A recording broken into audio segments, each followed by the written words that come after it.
ఈ విద్యా సంస్థల ద్వారా ప్రతి సంవత్సరం వేల కొలది యువతీ యువకులు విద్యా సౌకర్యాలను పొందుతున్నారు.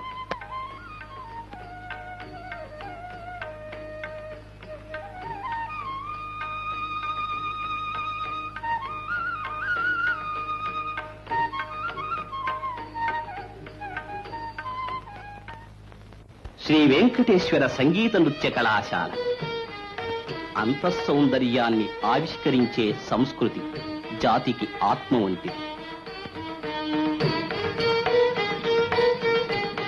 అంతరంగ సౌందర్యాన్ని నిత్య నూతనంగా వికసింపచేసేవి లలిత కళలు.